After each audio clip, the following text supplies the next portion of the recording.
No matter what happens for the rest of the season, John Lunsford's 60-yarder will be a play everyone remembers at the end of the year. Alan York relives the moment with the players that made it happen.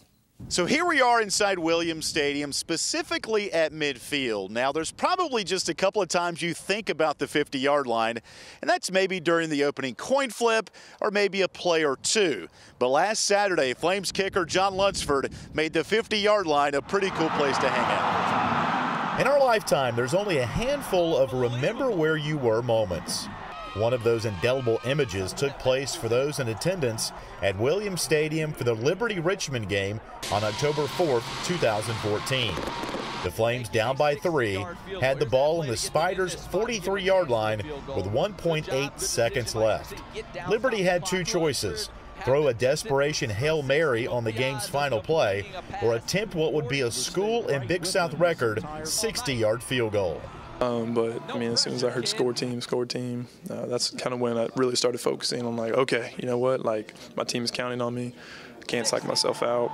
It's just a field goal. Just kick it, you know, and do your thing. But I remember just standing on the sideline with Javin. Javin and I were just getting some extra snaps in because, you know, I looked at Javin before, you know, we even knew that we were going to get that completion. I was like, you know, I think we're going to send this game in overtime if we get it in John's range, which is basically the whole field. The game.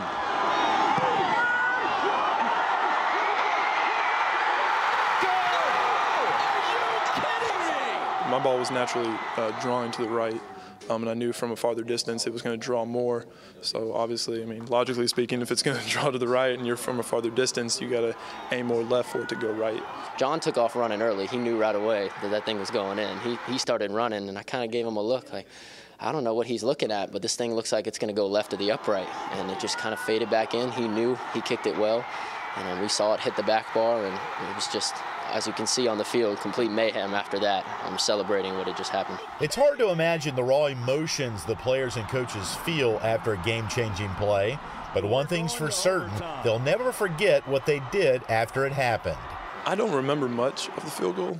All I remember is running, you know, randomly after, because I really didn't know what else to do. My whole body went numb after I saw the ref's hands up. It's funny, if we actually have any tape on that, I think I'm just running around by myself. And I think I threw my helmet off to the side and stood up on a bench, and people came over and congratulated me on the snap. And, you know, I didn't really care about that. I just cared that, you know, we sent it into overtime. That was just pure pandemonium. I remember trying to find John, and obviously there was a lot of guys that were surrounding him, so I just kind of stood over to the sideline and waited for him to come back over, and I grabbed him by the helmet, by the face mask, and said, "That's a heck of a kick." And I just looked him in the eyes and said, "Make sure that you give God the glory for what just happened here tonight," because it was an incredible display of the talents that he's given you. For Game On, I'm Alan York.